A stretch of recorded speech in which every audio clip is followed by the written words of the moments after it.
Greetings once more, lads and ladies, friends and gentle beings, to Reading D&D Aloud. I am historian, journalist, podcaster, gadfly, and rogue Ben Riggs. And with me, as always, is the Wizard of Wauwatosa, the weapon of mass instruction, uh, Scott Bruner. Yeah. How's it going, everyone? It feels like I have no idea what we're doing. Yeah, it's good to be back. I guess on the horse again, as they say. I don't know what that phrase comes from. I suppose it's a Western phrase. Well, we are But yeah. slowly discussing uh spells in the Dungeon Master's Guide. However, since we are recording on Thursday, July 18th, it's almost difficult not to say, hey, they got a new CEO at Wizards of the Coast this week. His name is Jonathan Haidt. I think I'm pronouncing that right. Hight. He was the general manager for the Warcraft franchise over at Blizzard. The Providence Journal has really good reporting on it since they are Hasbro's hometown paper. And according to the Providence Journal, quote, Hasbro named John Haidt, the former general manager of the Warcraft franchise at Blizzard Entertainment, to lead Wizards of the Coast. Haidt worked at Blizzard for 12 years before coming to Wizards of the Coast and appears to have started work this month. End quote. They also went deep into his LinkedIn, which I thought was interesting. He started at Electronic Arts, then he went to Atari, then he did 6 years at Sony as a product development director, worked on God of War 3. From 2007 to 2011, he was an adjunct professor at the University of California. And then in 2011, he was named executive producer and vice president for the World of Warcraft franchise, which he has held for 10 years. Um, Again, I look at this, and so as you know, I've been interviewing people laid off from Wizards of the Coast pretty extensively for the past 6 months. I would say I'm really skeptical that they're going to hire anybody that's going to be amazing, frankly. Uh, a lot of the people are painting a picture of it was when Chris Cox became CEO of Wizards that a lot of the troubles started. And Chris Cox obviously is picking this guy. He picked Cynthia Williams. Uh, it has been revealed to me that it was Chris Cox's idea to revoke the OGL, and that he was the primary villain in that, even though he is also apparently an avid fan and D&D player. My understanding was that for years and years and years he would play D&D weekly. I had former employees tell me about how he ran game for them. They also said he was kind of like a sixth grader. Uh, so Scott, as a sixth grade teacher, does that put any perspective on things that the guy in charge of Hasbro is like a sixth grader? I'm thinking that he's like a sixth grader. I don't know. I'm Let me more. let me let me give you. Can I give you an Yeah, example? sure. He had an NPC in a session with the NPC's name was Throbbing Thomas. Uh sure. Well, we've all had that player. We be actually I bet that 85% of the people that are currently playing Dungeons and Dragons probably have one of those players in your group. On the other hand, your player probably isn't the CEO of Wizards of the Coast. And now Hasbro. Um, Wait, I'm sorry. So again, you asked me this when you came on. You're like, "Hey, have you heard the news?" And I was like, I've been deep in political news and baseball news, so I haven't been paying attention to tabletop role playing games at all. So hopefully, there's some people in the audience as well that have been kind of out of the loop as well. He's the new CEO so of Hasbro. let me give you the timeline here. 2015 or 2016, I forget off the top of my head. Chris Cox becomes the CEO of Wizards of the Coast. Hmm. As I recall, in 2022, he is promoted from CEO of Wizards to CEO of Hasbro, and he is replaced at Wizards by Cynthia Williams. Cynthia Williams makes it about 2 years before she quits. She is now at whatever company makes Funko Pops, which is very weird to me. Um, and it took until apparently this month to replace her, and they replaced her with this guy from Wizards.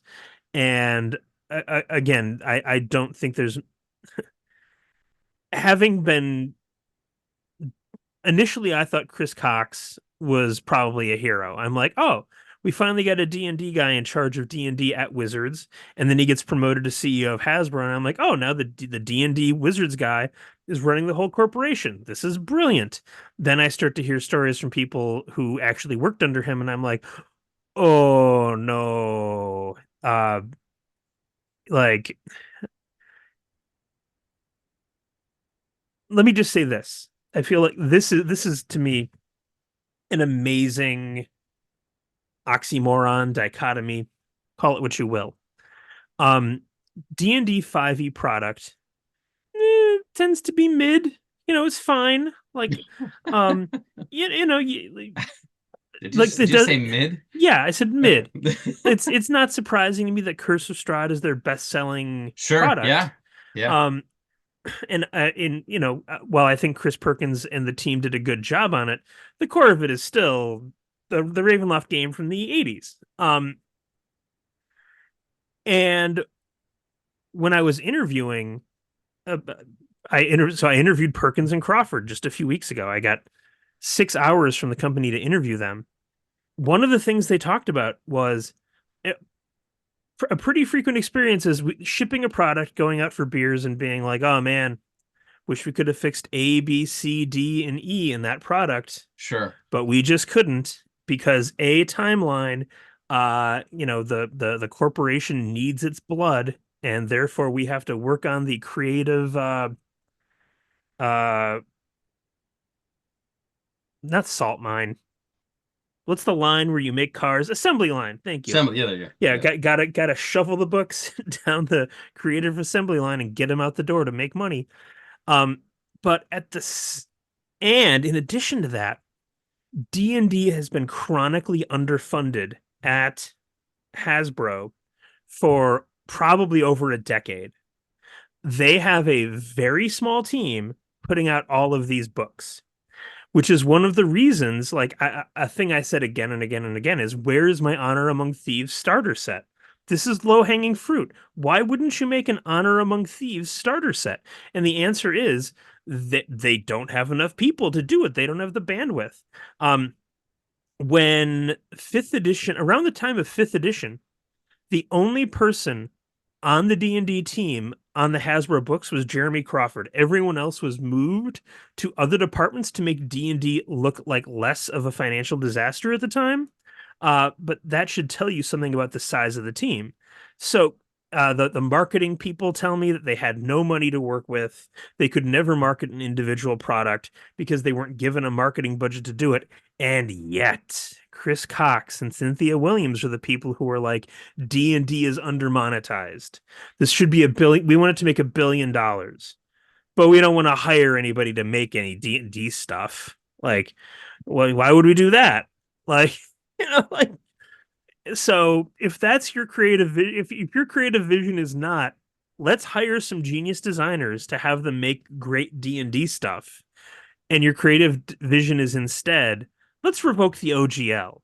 Um, and again, they're investing heavily in digital products. I hope they're awesome and we all love them. But still, like, the game is the thing that's going to want to make you play those digital products. So if you don't have an appropriate team um working on it, like when fifth edition was about to come out, they were in the thick of it. They were in the thick of making the player's handbook, the DMG, and the monster manual. Jim Wyatt was supposed to write the DMG, and at the last minute, they took him off the project and moved him to Magic the Gathering. And Crawford and Perkins are sitting there being like, "How do we? What do we do? How do we produce this book?" And again, one of the Richard Witters, an artist, described the same thing where, like, there's just this push, push, push, make. Um, and was one of the reasons he left the company and now lives in Prince Edward Island, as I recall, or was it New Brunswick? East Coast Canada. In any event, um, so again, I don't know anything about this height guy. I hope he does well. I don't know that there's anything brilliant to be learned from his resume. It sounds like he's a geek, but I am just pessimistic with Chris Cox in charge. that there's going to be a Oh, right, significant okay. change in the attitude. Again, maybe they learned a lesson. I don't know, but I'm just not hopeful. Anyway, that both brings you up to speed on my research and on the recent hiring of what was his name? Richard Height? Let me look John again. Hyde. John John Height. Hyde. Yeah. Well, I think we we talked about this like 874 years ago, and I think we sat down to actually record.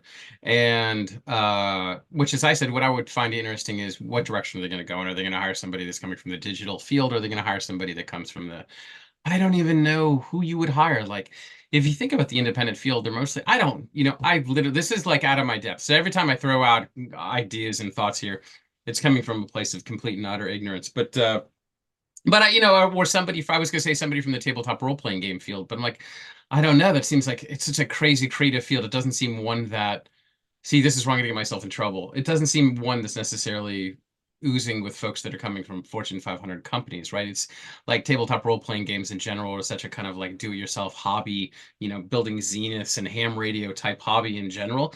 But I would have much preferred to have seen somebody from that field. The fact that he's coming from Blizzard is very much I mean, so this is going to be a human being that, assuming he's a human being and not an android, is coming from I find this interesting. He was an adjunct professor at the University of Southern California. He taught two classes. He taught anatomy of a game, which I find interesting. It's like you like take a game and you take it apart into its muscles and bones. He also taught business of interactive media. I would have loved to have taken a class like that, but I digress. But he's coming from World of Warcraft, which is, I was funny. I was sitting here kind of talking, just thinking about World of Warcraft. Every time I think about World of Warcraft, I think how much I would really wish that I had 9 billion hours to still play World of Warcraft. I don't know. It was funny. I was going to bring up the Discord and ask folks in Discord if anybody's still playing World of Warcraft because it's so much fun to play, but the amount of time commitment. But again, I digress.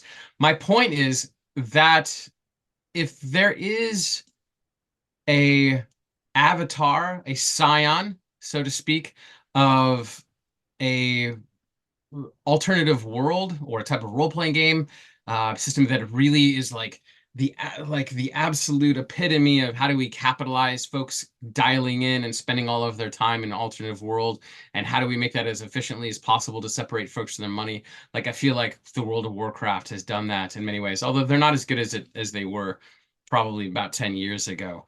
But again, like this doesn't fill me with a lot of I'm sure he's a fine fellow and he's still rocking a goatee like the mid 90s. So you got to give him that. But Like the designers of old. this is not a human being whose professional career, director of product development, internal studios, Sony Computer Entertainment of America, executive producer, Atari. Now, had he worked on the 2600, of course, I'd be more excited. Executive producer, director of design, Electronic Arts, 1996 to 2001. Creative director, 3DO, 93 to 95. Wow, that's really fascinating. But he's coming from the electronic world, and again, if you've been at Blizzard for a long time, and I imagine Blizzard in the last couple of years is probably not the most fun place to work ever since, Activision bought them up and have, I think, even driven them more to, in many ways, do exactly what Hasbro's been trying to do to D&D, which is to say, how do we make this the absolute model of capitalist efficiency in some ways? My gosh, I sound so down. I'm sure he'll be fantastic, and I expect edition 2024 of Dungeons and Dragons to be the best ever, despite its extremely milquetoastian and uninteresting art. I'm sure it will be terrific. I can't wait to play it. I paused on buying the new books. My kids are going to a lot of birthday parties this summer, and I have to pick up. Everybody knows and my kids are probably a little bit too young to be too, they're a little bit younger than the perfect age for Dungeons and Dragons, but it hasn't stopped me from picking up Dungeons and Dragons books for kids. Since everybody knows me as the D&D guy. So it's my brand to bring those things. And I've been like, well, I'm not going to buy a player's handbook because there's a new one coming.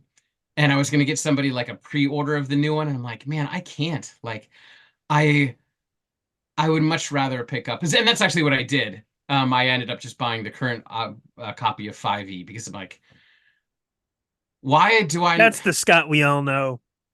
Yeah, I should have just bought him up. I should have just bought him the Advanced Dungeon Master's Guide from 1979 and been like, figure it out. And if you can't, you just listen to the podcast for 12 years, and at some point you'll figure it out. What do you think, man? Are you excited about, I mean, you and I kind of have to like pick one up because we have to like talk about this stuff somewhat into, well, you're smart. I'm not that smart, but we have to talk about this stuff kind of intelligently. I And mean, I'm not excited at all. Like and is that good or bad? I think that we should talk about counter programming myself. I think that we should, do something crazy like, let's get six people to read the second edition player's handbook and talk about that for a month, like because the whole world there's going to be 3,000 copies of the player's handbook at Gen Con apparently. Really? Yeah.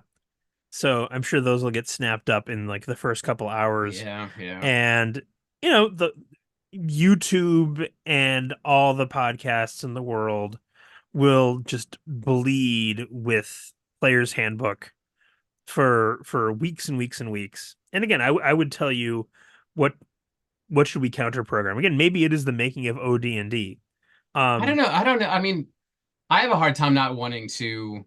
I mean, I don't know what our lens necessarily is, but it's like I have a hard time not wanting to read the D&D 2024 aloud in the context of like all of the conversations that we've currently have. But again, I don't know. I'm okay with that too. Again, like because I'm pretty sure nobody is going to quite do what we do with it. Um, but my inclination is, like it's funny. I talked to Chris, I talked to Perkins and Crawford for 3 hours each a couple weeks ago. Couldn't believe they gave me that much time, but that's what I asked for, and I got it. And the 2024 D&D almost didn't come up at all because that's not what I'm interested in. I was talking about 5e. Um, and my read on Perkins and Crawford is they both seem like smart guys. Yeah. Interestingly, um, like Merles, who was the lead on fifth, and then below him was Perkins, Crawford, and Wyatt, essentially. Although it seems like they would also argue with they might also take issue with that characterization. That's what it seemed like to me. Merles was a computer science guy with a degree in geography. Perkins is a former English teacher. Crawford got a degree in religious studies, theology, something like that. I'd have to go look it up again.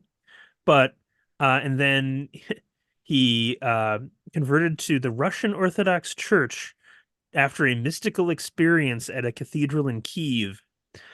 So interestingly, there's always a dynamic between, is it the computers numbers people making the D&D products, or is it the English majors making the D&D products? And this is definitely an English majors edition.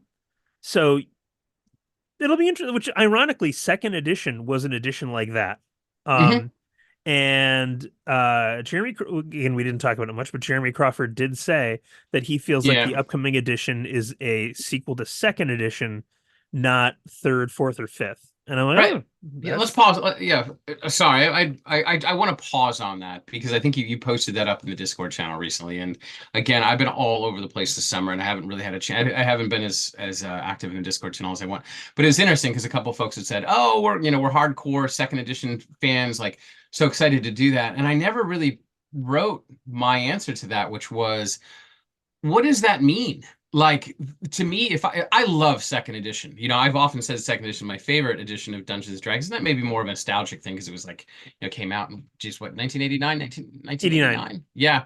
I mean, I still remember getting it on Easter morning. I still literally remember, isn't that great isn't it's one of the things I think is also fascinating about Dungeons and Dragons is like, I bet there's a lot of our listeners out there that can remember like the moment that they bought like a rule book for every edition.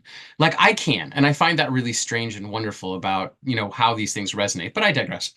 What were we talking about? Oh, second Second edition. What edition. does it mean, right? Like second edition isn't much more than taking first edition and smoothing the edges and putting it in a much more, I mean, we could talk until we're blue in the face around the aesthetics of second edition. One of the things I love about second edition is how they start to bring in, I love, and it's something that we've really lost, and was something I think fifth edition is so far from, the concept of like fifth edition.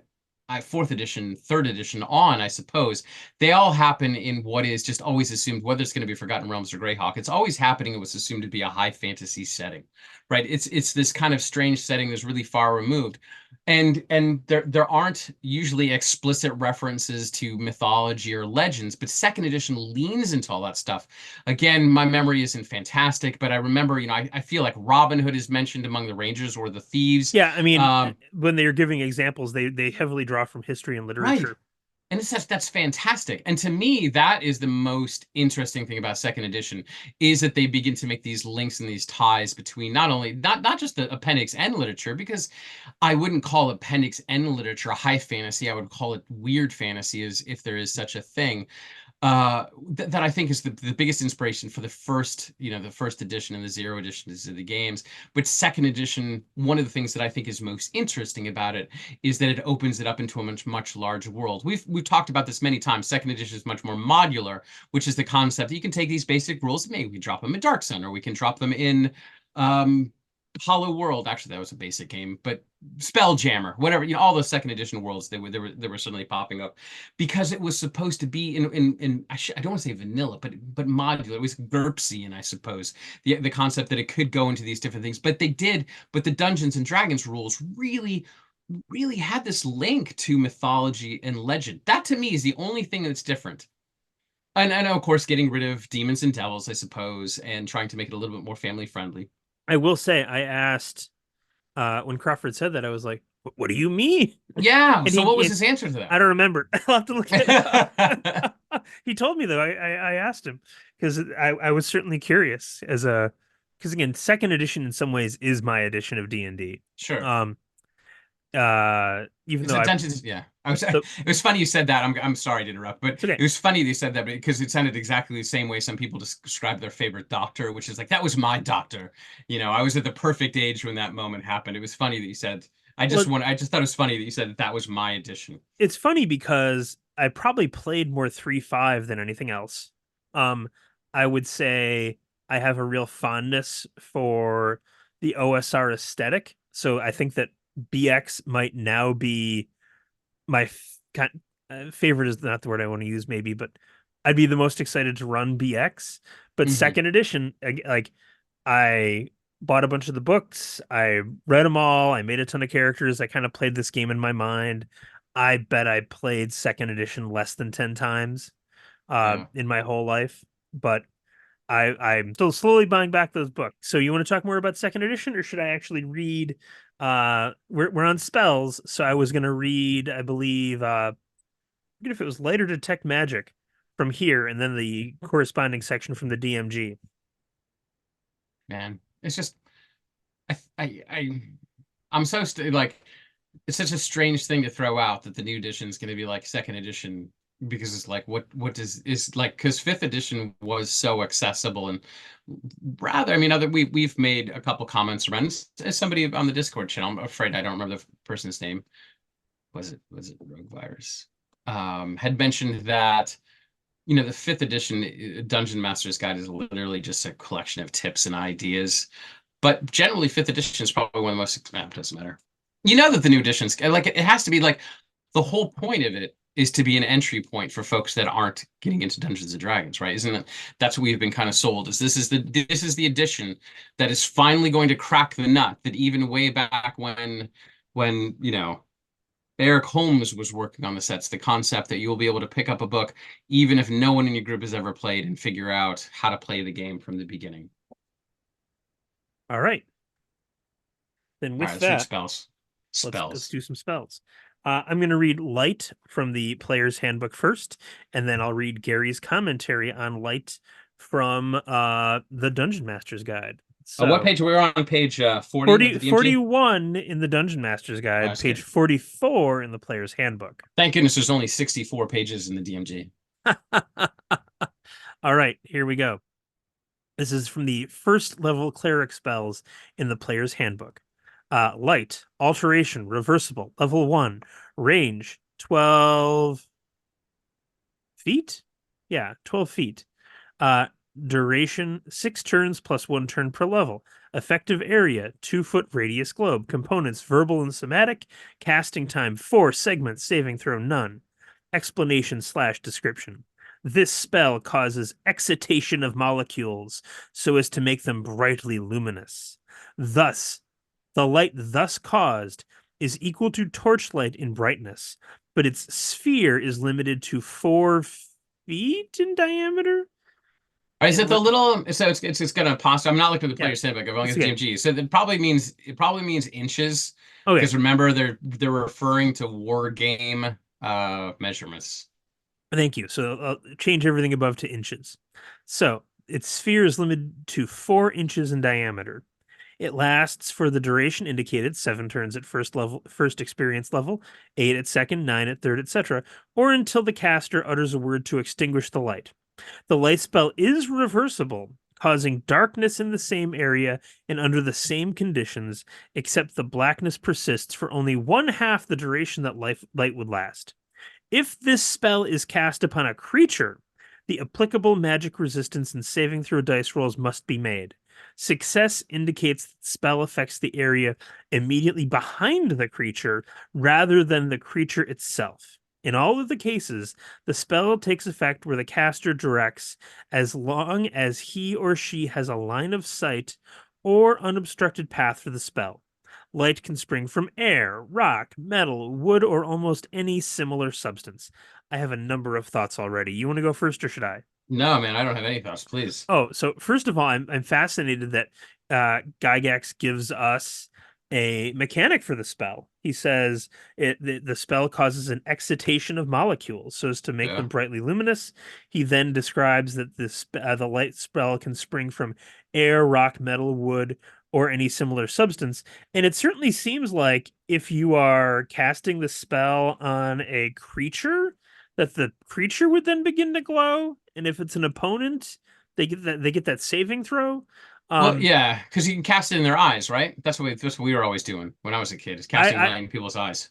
I just think it'd be awesome to like, oh, that zombie's glowing. That would A thrill me a fairy little bit. fire, right? That's Yeah, basically the concept of fairy fire, yeah. fifth edition. Um, and Fairy I fire, is that right? Yeah, that's right, right? I don't recall, but I'm like this actually strikes me as a pretty good description. I guess it's a little on the long side, but given the fact that it feels like that's written by somebody who's had to think about these things once or twice. Like, oh man, they cast light on an orc. Oh, what do we do now? Oh, they want to reverse it. Yeah, that makes sense. You can reverse it. Now it's darkness. Um, so let us see what is for the dungeon master guy, dungeon master's eyes only. What does Gary say to just them? Oh, good. The first line is exactly what I was talking about. It should be noted that if the spell is cast upon the visage or before the visual organs of a creature, it will tend to blind it, rather as if a strong light were placed before its eyes. Its attacks and defenses will be a -4 on to hit, saving throws, and even armor class. Note also that the spell is not mobile, although it can be cast upon a movable or mobile object or creature. That's interesting. Again, I would say it seems really unnecessary to have this advice in the Dungeon Master's Guide. Sure. Like I know what he was going for, but man, what a nightmare to have light in the player's handbook and then to have the Dungeon Master also have to be like, oh, hang on, let me look in my book. I wonder how much time could have been saved with these original like books. Like it's interesting to me that we're going the route of like super simulation, super like trying to predict exactly what players are going to do when there might have been, I don't want to say a rule of cool, but some kind of rule of like don't like use this spell like it's meant to be used. It, how do I mean, now I'm opening up a big kind of a Pandora's box, this concept of we you have to step back again to 1977, 1979, which is the concept that people are still thinking in terms of Dungeons and Dragons as being a game that you can win, and that the dungeon master sitting across from you is not somebody that is there necessarily as a referee. I think folks that were, it's interesting because I'd say folks that are new to the game, I wonder I wonder, and I would make the claim that the Brownsteins, the old, the classic, the weirder, the role-playing game experiments that are going to come before Dungeons and Dragons and the early crowds. So they were playing with friends, whether it was the Twin Cities or it was in Lake Geneva. They were playing with friends, and you know, I'm I'm thinking this out loud. I'm thinking this in real time, and I'm realizing that there's an amazing example to completely contradict what I was about to say. As I was thinking, it's like, well, before we codified the rules into Dungeons and Dragons, people probably weren't abusing the rules, right? They were a bunch of friends sitting around having their delicious Speckers root beers or whatever you have in Minnesota, and they were in the spirit of the game, so they weren't necessarily trying to be. I made the mention before that one of my favorite things is my old friend who used to always summon monsters like above the bad guys, because he's like, well, I'm going to summon an enormous creature, it's just going to squash them, and it's like, dude, you can't do that. And then here there's a lot of rules where Gary Gygax is trying to quash those things, but I want to tell a story, um, I which like stories. which contradicts exactly where I was going with, which is I was gonna say we could have saved a lot of time. We're like, hey man, don't use light in a way that, don't be a jackass. Can we say that? I can't say that. Don't be a jack, but um, like use the way that use light like Gandalf would. Like you can't just blind creatures, right? Like we all would. But I'm reminded of because I mentioned Bronstein, and it wasn't a Bronstein, but I'm pretty sure it was a game that Dave Wesley was running, who of course created the Bronsteins, and was running a lot of kind of experimental, role playing games that they were doing in the Twin Cities clubs. And I wish I could remember the name of the game, but I remember recently a Gary Con, but Dave Arneson was playing in that game, and it was a game where it was like a South American country where there's like a lot of revolutionaries going on, and I'm Dave trying to remember Arneson. the name of it now too, and I can't. I know, and it's funny because I know the major points of this story, which is that Dave Arneson on his own decided to completely, pun intended, game the system. And I think he was supposed to play like a protesting student who was interested in he was supposed to give away a bunch of leaflets, but he came up with his own ideas of like what his character was going to do. And he convinced all of the other players to believe that he was like a spy or some type of government agent, because Dave Arneson made actual IDs that had a picture of him and said that Dave Arneson is now an official representative of whatever, the government or the FBI or CIA or whatever it was. And they had that identification badge at GaryCon recently, and they didn't even have it behind glass. So it was rather tempting to just like be like, "Oops, how'd that get in my bag?" But the point is, I was going to make a claim that back then I didn't think actually these folks had to worry about people gaming the system. But now that I'm thinking about that story around the fact that, because this such an example of made to play. It was such an example of Arneson thinking beyond it. It was such an example of like Arneson saying, how am I going to win this game? Not necessarily in the spirit of how the referee, and I think in this case it was Dave Leslie, is running the game, but how I'm going to win this and even kind of complicate it through the rules. So I don't know where I'm going with it necessarily. I was trying to make a point that how could we save time by just saying, hey, it's a light spell. It's supposed to help you figure out how to get down, a darkened dungeon corridor. But of course, players, no, what is it? No combat plan survives direct Contact with the contact with the enemy. enemy, Yeah. right? Like no tabletop role playing games rules will survive contact with players intact, right? We will all figure out a way to use them in ways to get whatever that it is that we want out of them. All right. Should we do protection from evil? Yeah, man. All right. This is on page 44 of the player's handbook. Ah, Um, protection from evil. That sounds like a Portland band name. level abjuration, reversible. Level 1, range touch, duration 3 rounds per level, area of effect, creature touched. Components verbal, somatic, and material. Casting time 4 segments, saving throw none. Explanation. When this spell is cast, it acts as if it were a magical armor upon the recipient. The protection encircles the recipient at a 1 foot distance, thus preventing bodily contact by creatures of an enchanted or conjured nature, such as aerial servants, demons, devils, jinn, ifrit, elementals, imps, invisible stalkers, night hags, quasits, salamanders, water weirds, windwalkers, and Zorn. Summoned animals or monsters are similarly hedged from the protected creature.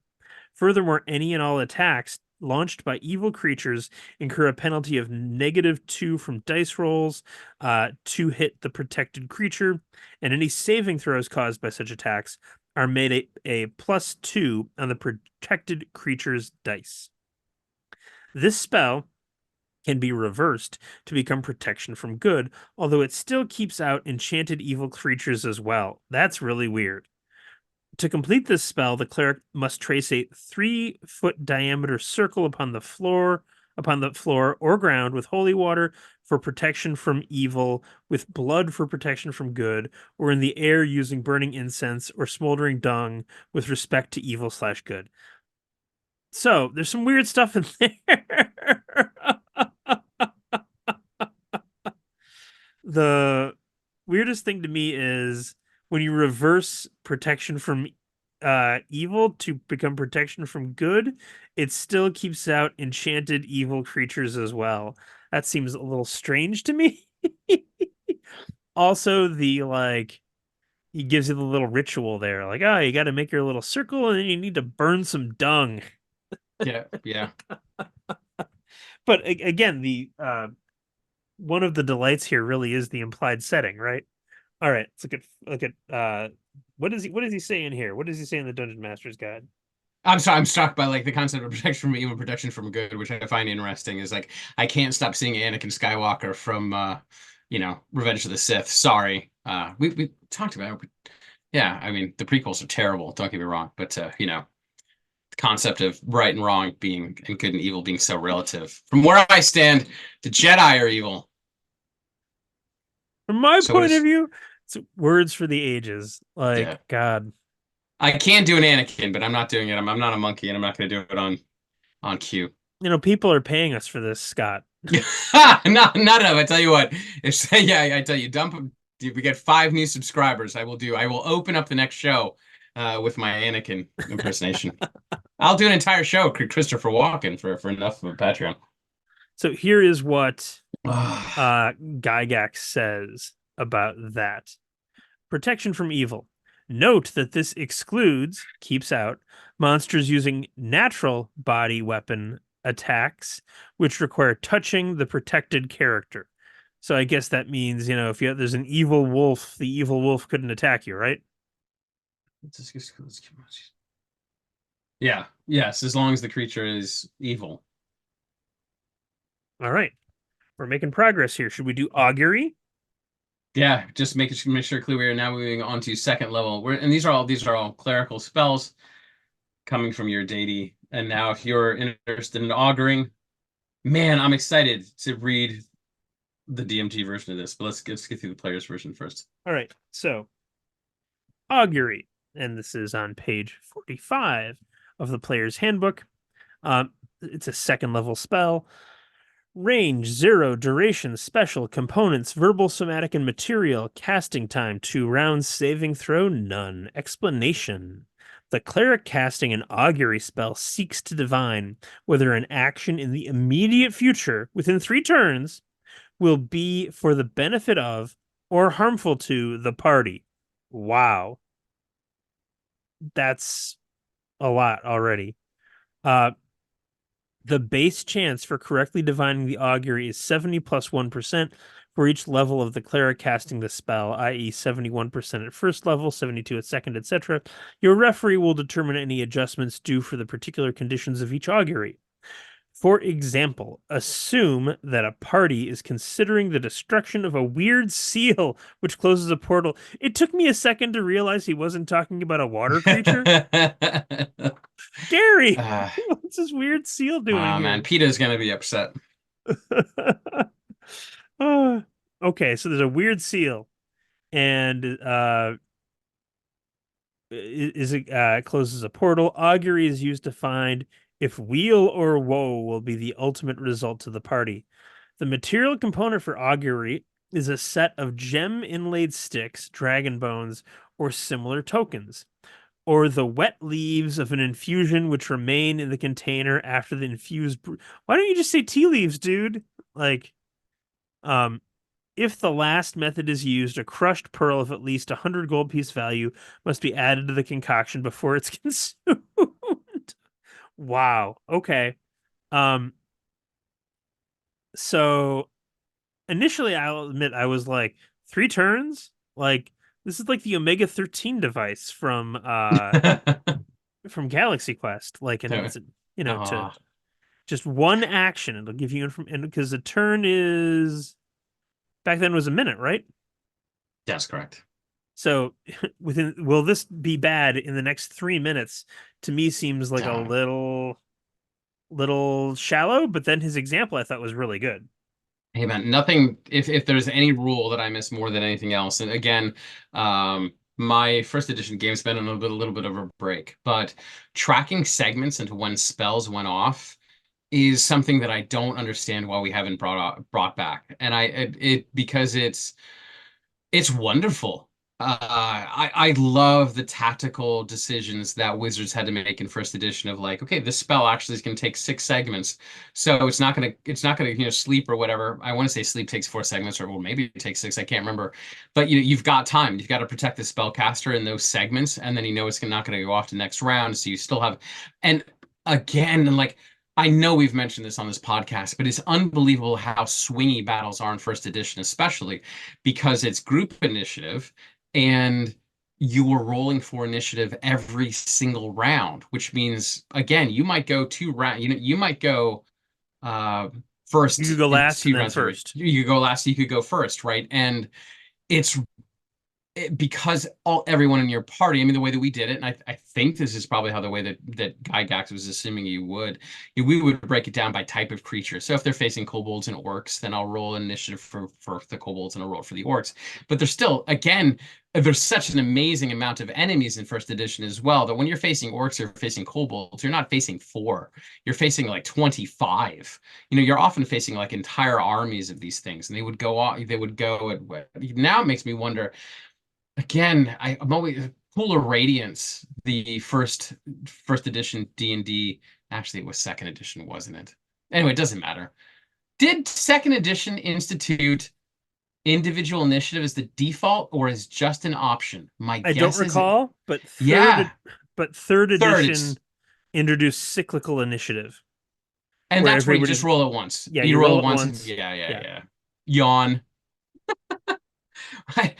I, I love. First of all, my start with I really loved the tactical decisions that Wizards had to make about what spells they had to cast, considering, especially if there were spellcasters in the other party, they were all casting spells as well. Like, well, when did you want to cast sleep? When did you want that necessarily to go off? And that had to be. Now we have spellcasters in fifth edition. It's like, oh, I cast it, it goes off now. Other than rituals, they're all pretty much taking place, right? See, everyone's going to correct me out there because I don't remember anything. But are there any fifth level or any fifth edition spells that are not instantaneous? I don't know. Like Yeah, I do right. not know Me fifth neither. edition very well. I run it all the time, and I don't. Again, it's like the New York Times said, your professional decline is coming faster than you remember. I don't remember anything. I'm lucky if I can remember what I had for breakfast this morning. I run fifth edition quite a bit for my Strahd game, and I cannot think of a single spell off the top of my head that isn't instantaneous as to when you want to cast it. Interesting. Huh. And again, that concept of rolling for initiative every turn is also really, really, really fun. But you couldn't have it now because everyone wants a participation trophy. Everybody wants D&D to be fair, and they want to know when they go in the turn order because it does become. I mean, I'll give you this. It's very capricious, right? Again, you're going to have people go down in first edition not based on how fantastic they were playing or how good of players they were necessarily, except if you're a really good player, you're going to avoid combat in many ways at all costs, or you're never going to enter a combat to begin with unless you absolutely have generally every advantage at your disposal, right? Again, we've talked about this many times, but it's the concept of combat as war versus combat as sport. Fifth edition's combat as sport, right? The concept is if you run into creatures and you all are perfectly surprised at the moment where we're going to know exactly where initiative is and it's going to stay exactly that throughout the thing, you don't have to worry about it. You'll be fine. Just make smart decisions. In first edition, if you stumble upon a creature that might be several levels above you, the first thing you want to do is not have that happen. You never want to be surprised in first edition. But I digress. It's a different game. It's a fun game. It's a better. It's a better game. Sorry. Okay, I'm just gonna leave that on the side and read augury in the Dungeon Master's Guide. Sorry. This is a general future determinant with only a half hour maximum. Wait a second. Didn't we just read that that was 3 turns in the future and it didn't change? Yeah, it didn't change with level. The percentage chance of you getting a good answer changed with level, not the amount of time, right? I don't know, man. It's So also three. confusing. Okay, so I'm gonna Does it say have, yeah, see, I don't, I, in the future, I'm going to need to have it on Player's Handbook in front of me as well, because I only have the DMG in front of me. it's But it okay. is extremely confusing. And this is maybe one of those moments, as I've said before, when I was trying to run, this was like 20 years ago. I tried to run 1E as written. It's impossible because you're going to, if we were to do this for everything, not just spells, you are going to run into moments in the player's handbook that is, if not complicated by the DMG, actually contradicted by the DMG. And maybe in Gygax's mind, this all makes sense, but this also goes back to the fact that sometimes Gygax's prose is not the clearest thing in the world, where you and I are going to struggle with trying to parse what was going on in Gary's brain. I'm gonna guess he didn't reference the player's handbook and was like, you know, Yeah. just making it up. Oh, Gary, this. So this is a general future determinant with only a half hour maximum. So you need not be too exacting with regard to your vagueness. When the augury is cast, simply compare the knowledge you have and give the character general impressions of the question asked. Will we do well if we venture on to the third level? Answer: those who survive will be rich. Basis: you have a terrible troll near where the character will enter the level if he does, but the probable party is strong enough to beat it after a hard fight, and the monster guards 10,000 silver pieces and a +1 shield. So this is some uh Oracle at Delphi stuff here. Yeah. Like, yeah, man, like those who survive will be rich, you know. Um I do find it really interesting that the contradiction there. The player's handbook is very clear. 3 turns, and the example is a very concrete, like, should we break the seal or should we not break the seal question. But the example from the Dungeon Master's Guide is much more, again, Oracle at Delphi. If I attack the Persian Empire, what will happen? Well, if you attack the Persian Empire, a great kingdom shall fall. Ah, I'm gonna do it. Oh, it was me. Oops. All right. So, with the Oracle of Delphi ringing in our ears, we should probably wrap up a little bit. I will mention that I'm going to be at Gen Con, which is coming up very quickly. Uh, I have some history events. I'm on the 50 years of D&D panel on Friday at 6 p.m. with the SEAL Team 6 of D&D historians. Me, Mike Whitwer, Dave Ewalt, and John Peterson.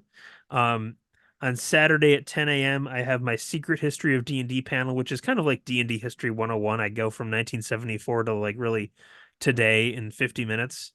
Um, at noon, I have a seminar on the golden age of tabletop role-playing games is dead, where I give you a data-driven and contrarian view of events in the history of role-playing games in the past So couple of years. are you bringing something to catch all the tomatoes that will be coming your way in that seminar?